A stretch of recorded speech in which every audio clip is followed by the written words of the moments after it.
હવે સાંભળીએ પ્રાસંગિક. આજનો વિષય છે બંધારણના ઘડવૈયા ડોક્ટર બાબા સાહેબ આંબેડકર. સંપાદન અને પઠન કરી રહ્યા છે અશરફ નથવાણી. બહુમુખી પ્રતિભા ધરાવતા ભારતીય રાજનેતા, પ્રખર ધારાશાસ્ત્રી, સમાજ સુધારક અને બંધારણના ઘડવૈયા ડોક્ટર બાબા સાહેબ ભીમરાવ આંબેડકરની આજે જન્મજયંતિ છે. તેમનો જન્મ 14 એપ્રિલ 1891ના રોજ થયો હતો. તેમના પિતાનું નામ રામજી સકપાલ અને માતાનું નામ ભીમાબાઈ હતું.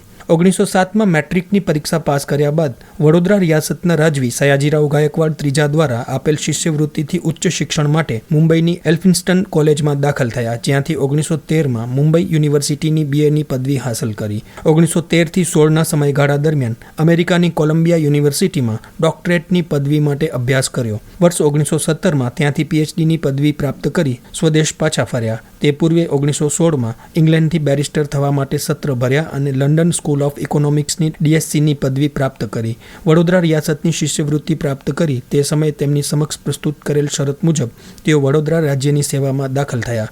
ત્યારબાદ ત્યાંની નોકરી છોડીને તેઓ મુંબઈમાં વકીલાત કરવા ગયા. 1918થી 20 એમ 2 વર્ષના ગાળામાં તેમણે ત્યાંની સિડનહામ કોલેજમાં અર્થશાસ્ત્રનું અધ્યાપન કર્યું. 1926માં તેઓ મુંબઈની સરકારી લો કોલેજમાં અધ્યાપક તરીકે જોડાયા અને તે સાથે જ જાહેર જીવનની તેમની કારકિર્દીની શરૂઆત થઈ. દરમિયાન 1928માં તેમણે ડિપ્રેસ્ડ ક્લાસ એજ્યુકેશન સોસાયટીની તથા દલિતો માટેના છાત્રાલયની સ્થાપના કરી. સમય જતાં મુંબઈમાં 1946માં પીપલ્સ એજ્યુકેશન સોસાયટીની જે સ્થાપના થઈ તેની પૂર્વ ભૂમિકા 1928માં તેમના આ બે કાર્યોમાં જોવા મળે છે. તેના જ ભાગરૂપે પરંતુ તેનાથી વિશાળ ફલક પર 1936માં તેમણે ઇન્ડિપેન્ડન્ટ લેબર પાર્ટી નામના રાજકીય સંગઠનની સ્થાપના કરી. આ પૂર્વે 1931માં ગોળમેજી પરિષદમાં ભાગ લેવા માટે તેમણે ઇંગ્લેન્ડનો પ્રવાસ ખેડ્યો હતો.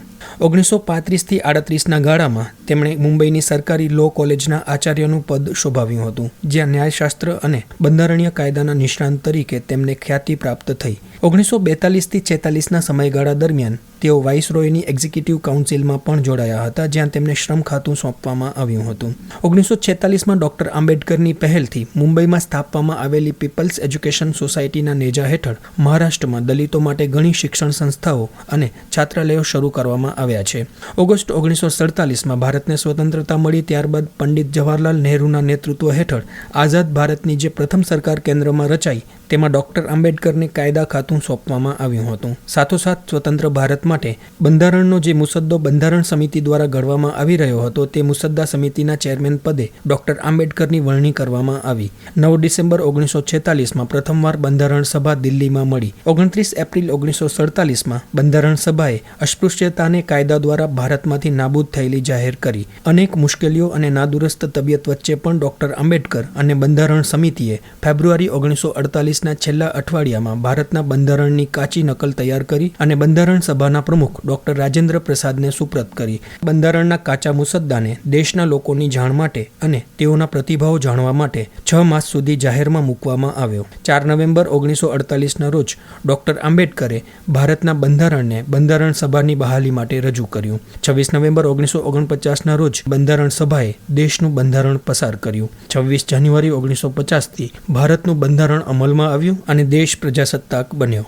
બંધારણની મુસદ્દા સમિતિના અધ્યક્ષપદે રહીને ડોક્ટર આંબેડકરે ઝીણવટ અને કુશળતાથી જે કાર્ય કર્યું હતું તે સ્વતંત્ર ભારતના ઇતિહાસમાં સુવર્ણ અક્ષરોથી અંકિત કરવામાં આવેલ છે અને એટલા માટે જ તેમને ભારતના બંધારણના ઘડવૈયા તરીકે ઓળખવામાં આવે છે. પોતાના જીવનકાળ દરમિયાન ડોક્ટર આંબેડકરે મેળવેલ પદવીઓ પરથી તેમની પ્રખર બુદ્ધિમત્તા અને વિદ્વતાનો પરિચય થાય છે. વિશ્વવિખ્યાત લંડન સ્કૂલ ઓફ ઇકોનોમિક્સમાંથી તેમણે DScની પદવી પ્રાપ્ત કરી. તે ઉપરાંત બેરિસ્ટર ઓફ લોની પદવી પણ ઇંગ્લેન્ડમાંથી પ્રાપ્ત કરી હતી. આમ તેમની કુલ પદવીઓમાં MA, PhD, DSc, DLitt, LLB, barrister at લોઝનો સમાવેશ થાય છે. 1952માં તેમની શૈક્ષણિક માતૃસંસ્થા કોલંબિયા યુનિવર્સિટીએ તેમને ઓનરરી ડોક્ટર ઓફ લોઝની પદવી આપી હતી. 1953માં ભારતની ઓસ્માનિયા યુનિવર્સિટીએ ડોક્ટર આંબેડકરને ડોક્ટર ઓફ લિટરેચરની ઉચ્ચ પદવી આપી. 6 ડિસેમ્બર 1956ની વહેલી સવારે તેમનું દિલ્હીમાં અવસાન થયું. ડોક્ટર આંબેડકરે દેશ માટે જે અમૂલ્ય યોગદાન આપ્યું છે તેની કદર રૂપે તેમને ભારત સરકારે 1990માં ભારત રત્નના સર્વોચ્ચ ખિતાબથી મરણોત્તર નવાજ્યા હતા. હમણાં જ આપ સાંભળી રહ્યા હતા પ્રાસંગિક. આજનો વિષય હતો બંધારણના ઘડવૈયા ડોક્ટર બાબા સાહેબ આંબેડકર. સંપાદન અને પઠન કરી રહ્યા હતા અશરફ નથવાણી. પ્રસારણ આકાશવાણીના ભુજ કેન્દ્ર પરથી કરવામાં આવ્યું.